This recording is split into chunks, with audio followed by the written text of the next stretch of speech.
시리엔 아니에요. 저희는 그냥 네, 안녕하세요. 프론트엔드 개발TV의 조우영입니다.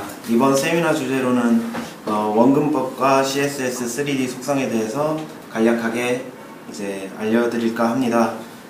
본래 이제 이번 주제를 준비하면서 머릿속에서는 굉장히 많은 생각들이 있었어요.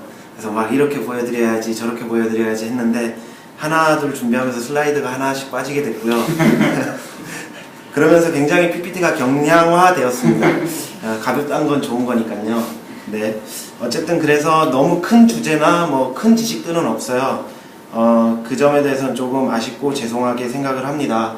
하지만 그래도 나름 열심히 준비했으니 재밌게 들어주셨으면 좋겠습니다. 네. 앤드류 블럼이라는 사람이 있었습니다. 그는 저널리스트인데요. 인터넷의 실체라는 주제로 2012년에 테드에서 강연을 했던 사람입니다. 그는 인터넷의 실체를 알기 위해서 해저 광 케이블을 설치하는 바닥까지 가가지고 그 과정을 지켜보고 느낌과 생각을 공유했습니다. 인터넷을 사용하는데 물리적 실체가 중요할까요? 저도 잘 모르겠습니다. 당장 브라우저를 켜고 웹서핑을 하는데 그다지 중요하지 않으니까요. 어찌됐던 그는 늘 스티븐슨의 말을 인용하면서 알아야 한다고 말하고 있습니다. 이번 발표도 같은 맥락이라고 보시면 되겠습니다. CSS 3D의 하나의 속성인 퍼스펙티브를 사용하기 위해서는 당장 필요하지 않은 지식에 대해 좀 알려드려야 하나? 라는 의문이 있었습니다. 개발자들은 주로 이제 목적과 철학보다는 당장 구현에 대한 관심이 더 크잖아요. 하지만 이번만큼은 닐 스티븐슨의 말에 따라보기로 했습니다. 퍼스펙티브는 원근법에 대해서 말하는 겁니다. CSS 3D에서 원근을 적용하기 위해서는 단 속성 한 줄만 추가해도 되며 나머지는 브라우저가 알아서 계산해 줍니다. 하지만 원근 자체에 대한 이해도가 있으면 어떤 CSS 3D의 구현 시 더 디테일한 작업을 가능하게 해줄 거라고 믿습니다. 원근법이란 무엇일까요? 이 원근법이라는 단어 자체가 대부분의 사람에겐 생소할 수 있지만 미술이나 만화, 건축 등과 같은 학문을 도전해본 사람이라면 친숙한 단어일 것 같고요. 또 미술 시간에 졸지 않고 열심히 집중한 사람들에게도 좀 기억이 나는 단어겠죠. 원근법이란 3차원의 물체가 위치하는 공간과 관계를 2차원적 평면에 묘사하는 기법을 가리킵니다.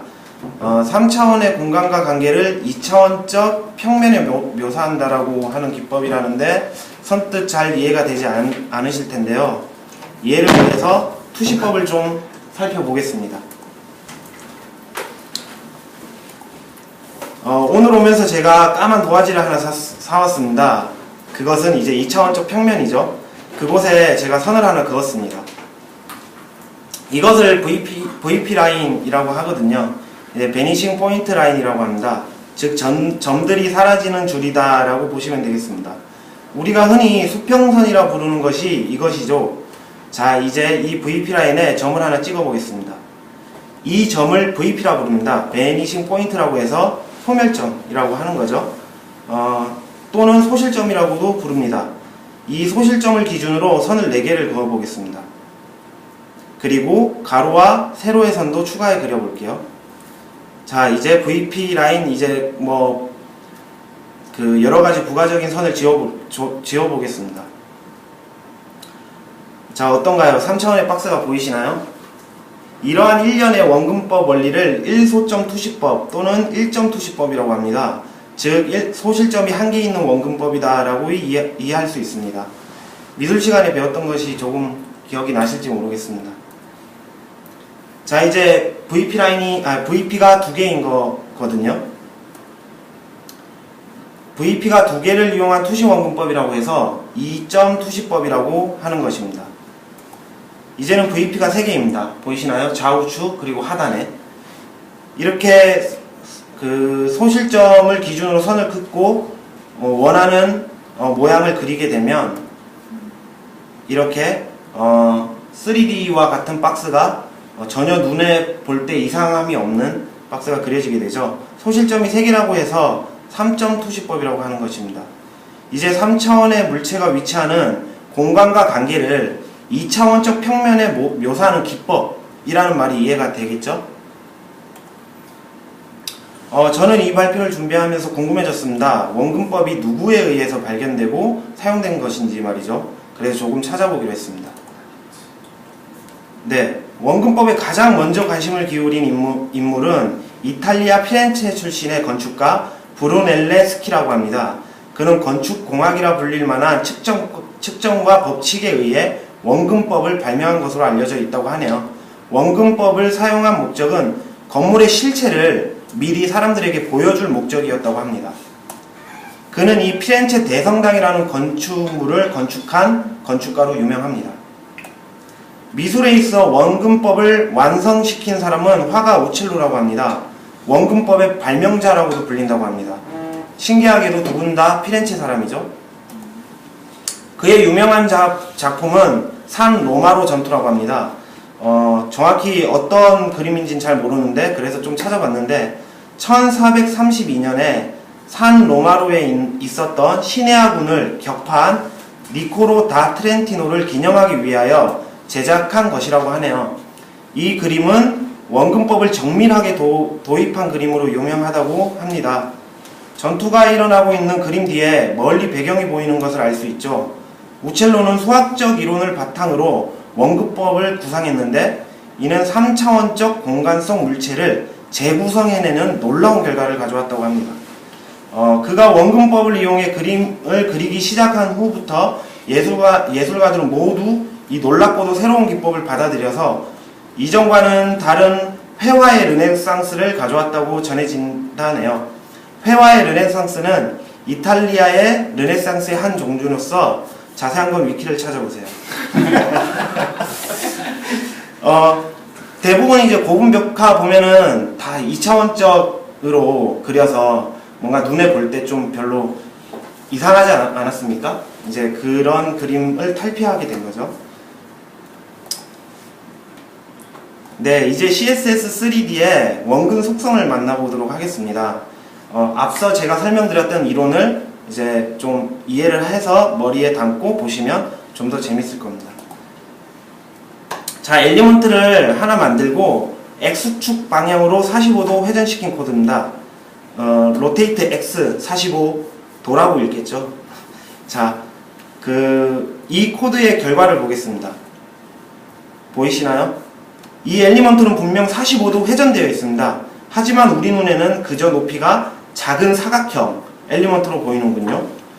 자, 잠시 실행을 해보면요.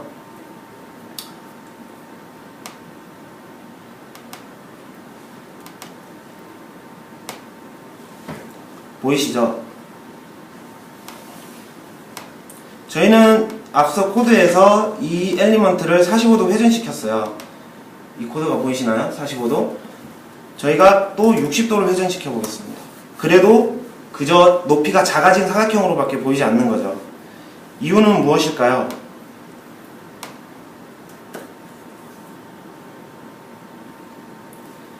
이유는 바로 원근이 적용되지 않았습니다. 평면에 3차원을 묘사하는 기법이 적용되지 않은 거죠. 네, 이제 퍼스펙티브 속성을 주목해 주세요.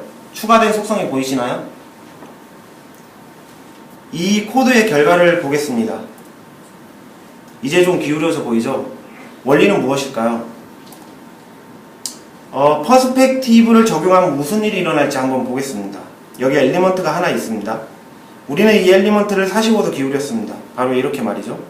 그리고 이것을 바라보게 되겠죠? 너무 가까이서 보고 있네요. 네, 이래도 별 차이를 못 느끼겠죠? 좀 떨어져서 볼까요? 자, 떨어져서 보면은 바로 퍼스펙티브가 적용된 것이죠. 이렇게 퍼스펙티브 1000이라는 속성을 부여하게 되면 마치 1000px만큼 떨어져서 바라보는 효과를 부여하게 되는 것입니다. 당연히 공간이 생기는 것이므로 앞서 배운 VP와 VP 라인이 생기게 됩니다. 이런 구도의 계산은 브라우저가 알아서 해주겠죠. 이제 그렇습니다. 예. 여러 개의 엘리먼트에 속성을 적용해 보겠습니다. 오리진 속성을 주목해 주세요. 멋진 공간 효과가 생기는군요. 어색하군요. 제가 이거 집에서 연습한 말투예요. 오리진 속성은 VP 라인, 아까 저희가 흔히 말하는 수평선이라고 불렀던 것들, 수평선 값을 지정해 주는 겁니다. 즉 눈높이를 조절하는 속성이다 라고 이해하시면 되겠는데요. 잠깐 보실까요? 더 불렀어요? 네.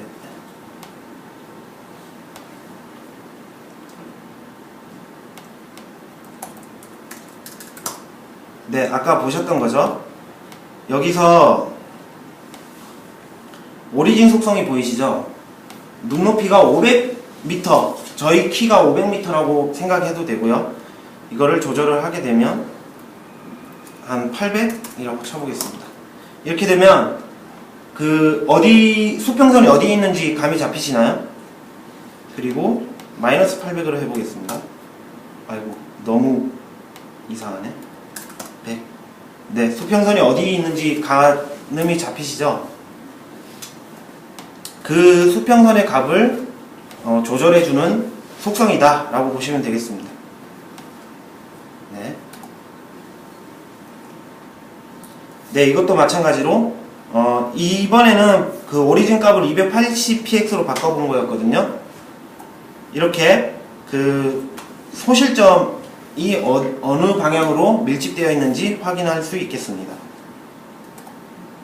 이 속성들이 왜 중요한지, 왜 이 이론을 알아야 하는지 조금 더 재밌는 것으로 보겠습니다. 여기 문 그림이 있죠? 문이 활짝 열려 있네요. 그리고 밖에는 바다가 보입니다. 근데 이런 요구사항이 들어왔다고 합니다. 이제 그 문을 이렇게 활짝 여는 효과를 주고 뒤에 바다가 보이도록 해달라고. 근데 이 문은 조금 이상해 보입니다. 이유가 무엇일까요? 수평선이 뒤틀린 게 보이시죠? 문 엘리먼트의 효과의 수평선과 바다 그림의 수평선이 현저하게 다릅니다. 사람의 눈은 잘 발달해서 이런 뒤틀림을 바로 알아보기 때문에 어설픔을 알아낼 수 있습니다. 마치 다른 공간에 있는 것처럼. 그렇죠? 이번에는 좀 다른데요. 해변에 딱 그 집이 지어졌다고 생각을 하시면 되겠습니다. 이렇게 보시면 이제 문 엘리먼트의 소실점과 바다의 수평선이 딱 맞춰져서 아까보다는 더 자연스러운 이런 효과를 낼 수 있는 걸 알 수 있습니다.